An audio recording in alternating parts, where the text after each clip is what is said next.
अब हम अपने अगले लॉन्ग क्वेश्चन की तरफ चलते हैं, जिसमें हमने एनर्जी स्टोर्ड इन कैपेसिटर को डिस्कस करना है।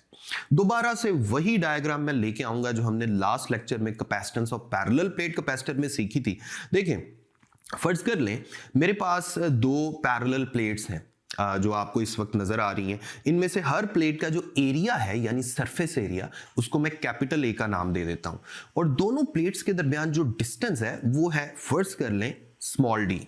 अब नेक्स्ट देखें, हमने उस प्लेट को बैटरी के पॉजिटिव से जोड़ दिया और इस तरफ वाली प्लेट को बैटरी के नेगेटिव से जोड़ दिया।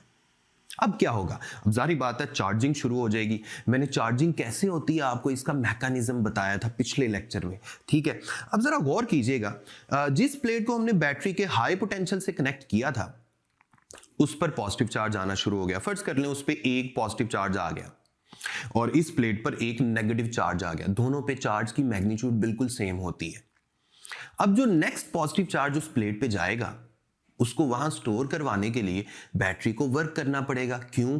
क्योंकि जो पहले से मौजूद उस तरफ वाला पॉजिटिव चार्ज है वो बैटरी से मजीद पॉजिटिव चार्ज जाने को रिपेल करेगा, मजीद पॉजिटिव चार्ज को उस तरफ नहीं जाने देगा, क्योंकि वो भी पॉजिटिव है, ये भी पॉजिटिव है। इसका मतलब ये हुआ कि बैटरी को वर्क करना पड़ेगा मोर एंड मोर चार्ज को प्लेट्स के ऊपर डिपॉजिट करने के लिए, ठीक है। सेम इसी तरह की डिस्कशन हम नेगेटिव चार्ज के लिए भी कर सकते हैं। यानी अगर नेगेटिव प्लेट, ये जो मेरी तरफ वाली प्लेट है, इस पे एक नेगेटिव चार्ज आ चुका है, तो मजीद नेगेटिव चार्ज को इस पे डिपॉजिट करने के लिए बैटरी को वर्क करना पड़ेगा, क्योंकि पहले से मौजूद नेगेटिव चार्ज मजीद आने वाले नेगेटिव चार्ज को रिपेल करेगा। इसका मतलब यह हुआ कि बैटरी मुसलसल वर्क कर रही है, और अगर बैटरी मुसलसल वर्क कर रही है तो ये वर्क इस कैपेसिटर के अंदर एनर्जी की फॉर्म में स्टोर हो रहा है, और इस एनर्जी को पता क्या कहते हैं? Electrical potential energy.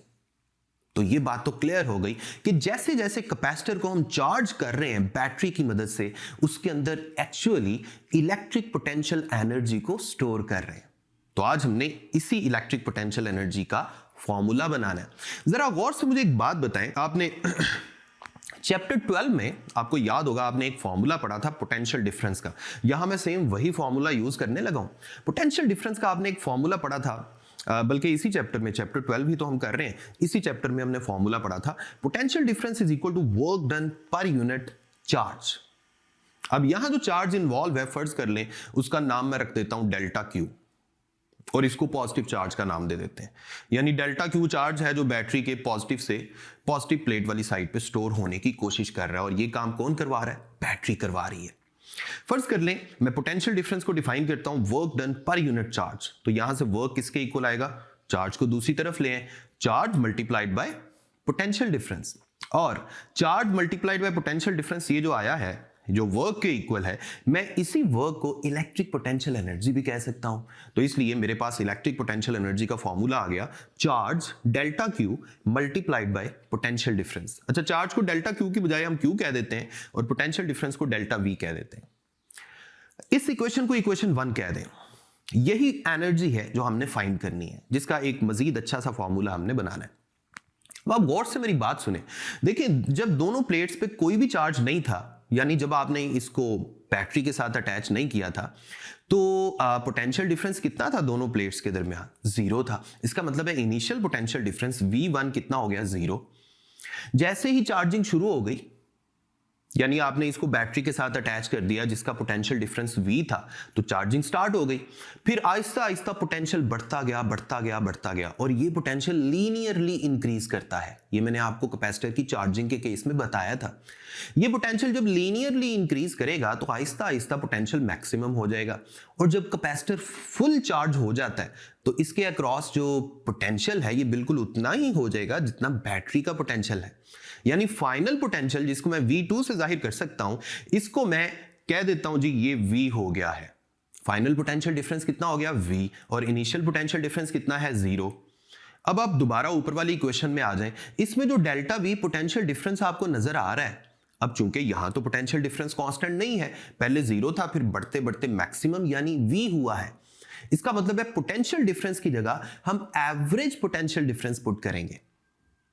इसका मतलब है पोटेंशियल एनर्जी यानी electrical potential energy stored in the capacitor मेरे पास आ गई Q into average potential difference. और एवरेज पोटेंशियल कैसे निकालेंगे? आपके पास पोटेंशियल की दो वैल्यूज हैं, तो आप एवरेज कैसे निकालेंगे? इन दोनों को ऐड करें और 2 से डिवाइड कर दें। इसका मतलब है एवरेज पोटेंशियल डिफरेंस की जगह आ जाएगा V1 plus V2 divided by 2।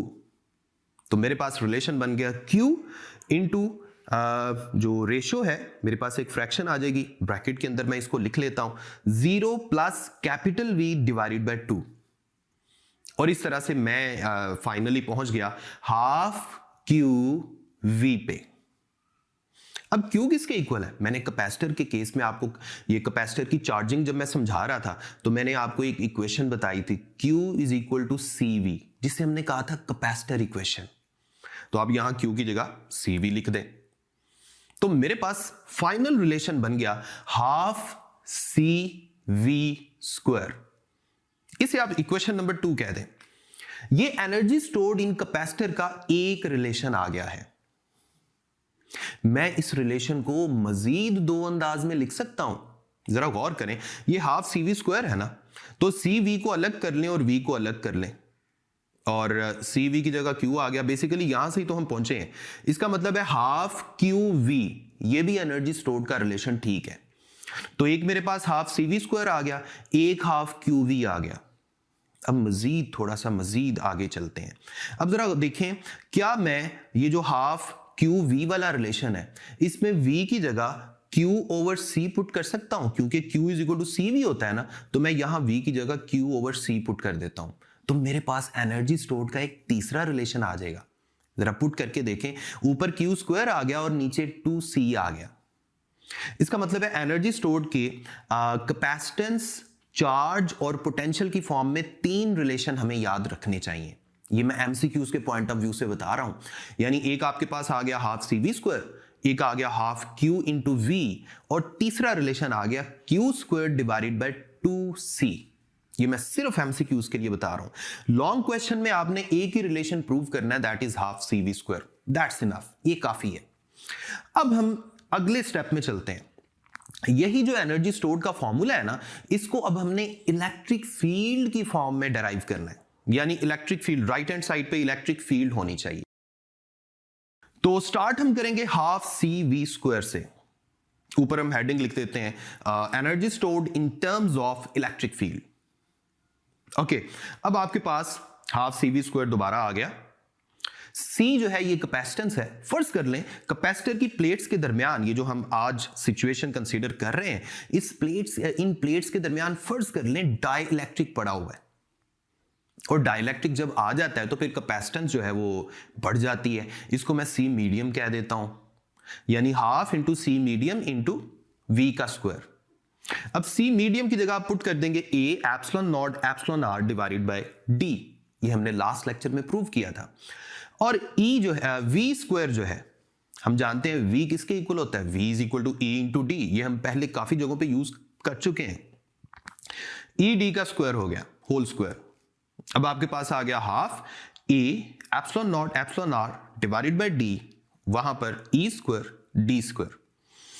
अब नीचे वाला एक D ऊपर वाले D स्क्वायर से कैंसिल हो गया, ऊपर एक D बच गया। ये जो साथ एरिया लगा हुआ है यहां पर, एरिया A, इसको D के साथ लिख लें। आपके पास बच गया half epsilon naught epsilon R into capital E का स्क्वायर, और ब्रैकेट के अंदर A इंटू D लिखते हैं। Now this is the energy stored in capacitor in terms of electric field. इसे मैं इक्वेशन 3 कह देता हूं। अब एक और छोटी सी चीज, आखिरी एक छोटी सी डेफिनेशन है जो हम यहां पर डिस्कस करेंगे, और वो है एनर्जी डेंसिटी। यानी हम ये देखना चाह रहे हैं कि कैपेसिटर ने अपने साइज के मुताबिक कितनी एनर्जी स्टोर की है। इसके लिए हम डिफाइन करेंगे एनर्जी डेंसिटी, और एनर्जी डेंसिटी को हम डिफाइन करते हैं total energy stored in the capacitor per unit volume. ऊपर आप एनर्जी लिख लें और नीचे वॉल्यूम लिख लें। तो एनर्जी डेंसिटी मेरे पास आ गई। ऊपर एनर्जी की वैल्यू लिख लें half epsilon naught epsilon R capital E का स्क्वायर, और ब्रैकेट के अंदर एरिया इंटू D, और नीचे वॉल्यूम। कैपेसिटर का वॉल्यूम क्या होगा? आप दोबारा कैपेसिटर की डायग्राम की तरफ आ जाएं। कैपेसिटर का वॉल्यूम जो है, देखें कैपेसिटर की शक्ल एक कमरे की तरह की है, एक रूम है फर्ज कर लें, और इसकी दोनों प्लेट्स का एरिया आप जानते हैं ए, और इन दोनों के दरमियान डिस्टेंस हम जानते हैं डी। तो वॉल्यूम क्या होगा, एरिया इंटू डिस्टेंस।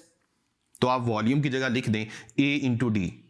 ऊपर वाला ए डी और ये वाला ए डी आपस में कैंसिल हो जाएंगे, तो आपके पास एनर्जी डेंसिटी का फाइनल फॉर्मूला आ गया, half epsilon naught epsilon R into E का स्क्वायर। और इससे रिलेटेड एक एमसीक्यू भी आता है, अगर आप चेक करें half epsilon naught epsilon R, किसी खास मीडियम के लिए ये वैल्यूज तो कांस्टेंट है, तो हम कह सकते हैं energy density depends directly upon capital E का स्क्वायर। ये एक एमसीक्यू आता है। ओके, तो ये था हमारा एनर्जी स्टोर्ड इन कैपेसिटर का पूरा लॉन्ग क्वेश्चन। अगले लेक्चर में मजीद नए टॉपिक के साथ आपके सामने मौजूद होंगे। अपना ख्याल रखें और हमें अपनी दुआ में याद रखें।